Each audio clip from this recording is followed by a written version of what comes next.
Ask these questions, these following questions. What is the purpose of my life? What is the reason of my existence? Why am I still here in this world? Yes, have you ever asked this question to yourself? What is the purpose of your life? Sisters and brothers in the Lord, I have formulated those questions for you because it would somehow, for me, it would somehow resonate with our readings for today, especially in our gospel reading. Yes, our gospel reading is coming from or according to the narration of St. Matthew, wherein we hear that our Lord Jesus Christ uses two images to teach His disciples on how to live their faith in Him. And what are these two images being used by our Lord Jesus Christ? The two images are the image of salt and the second is the image of lamp. We have to know, dear sisters and brothers in the Lord, that these two images being used by our Lord Jesus Christ in our gospel for today were very important in the ancient times, especially during the time of our Lord Jesus Christ. The salt was very important, especially those times when there was no invention of refrigerator yet. The lamp was very important also, especially those times when there was no invention of electricity yet. Yes, these two images used by our Lord Jesus Christ and our gospel for today, namely the image of salt and the image of light, were very important during ancient times, during the time of Jesus. And these two images are also very important in our present days. That's why Jesus said in our gospel for today, if salt has lost its saltiness, it has become useless. It can be thrown away and be trampled by the people. No? Kung ang asin wala na gani lasa, dili na kini makahatag og lasa, nan ilabay na kini sa kadalanan og tunob-tunuban na lang sa mga tao. If one lights a lamp and covers it, then the light has become useless. Kung ang lampara nato dili na kini makahatag og kahayag sa palibot, nan wala na gayoy pulos ang maong lampara. From that context, dear sisters and brothers in the Lord, we appreciate the purpose of the two images being used by Jesus.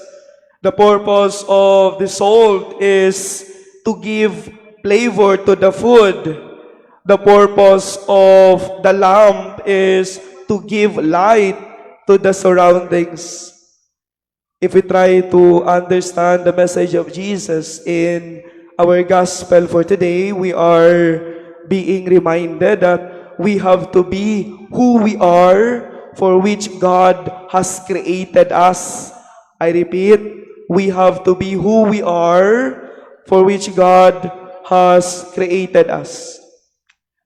Pipila sa tuang mga kaigsuunan nga hangtod karong panahona, dili pa nila mahibaluan kung unsa gayod ang rason nga no nagpakabuhi pa sila nining kalibutan na.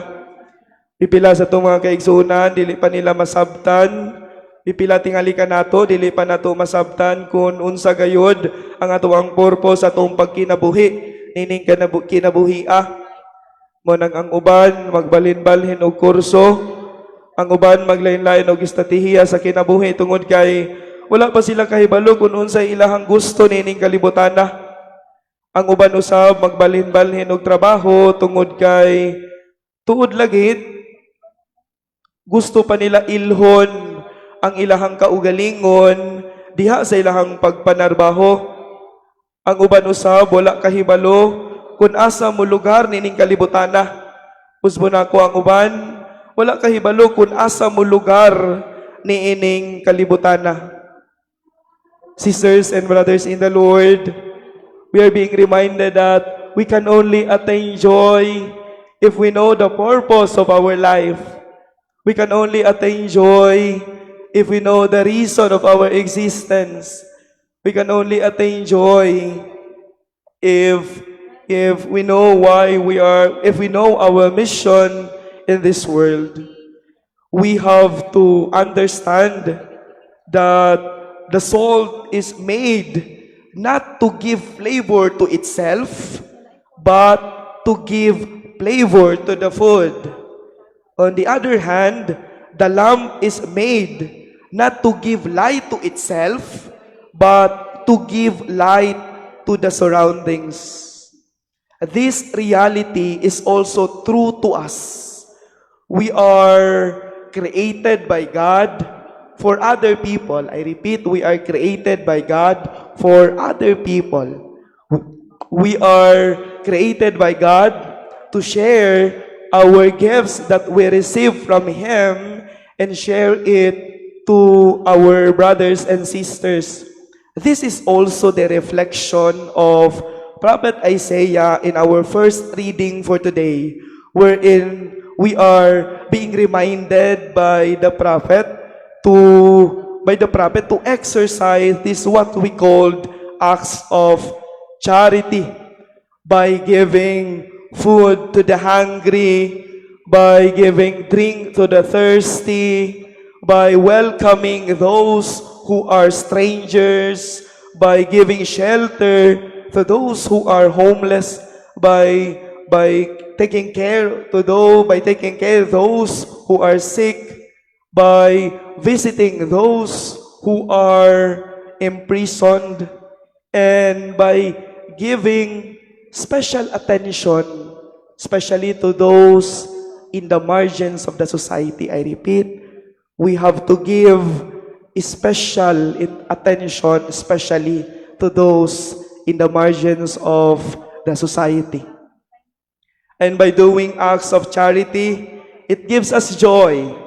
By doing acts of charity, it gives us happiness. By doing acts of charity, it gives us satisfaction. By doing acts of charity, it fulfills the purpose of our life. I repeat, by doing acts of charity, it fulfills the purpose of our life. Have you ever asked yourself, what is the purpose of my life? Have you ever asked yourself, what is the reason of my existence? Have you ever asked yourself, why am I still here in this world? Have you ever asked yourself, what is my purpose in life?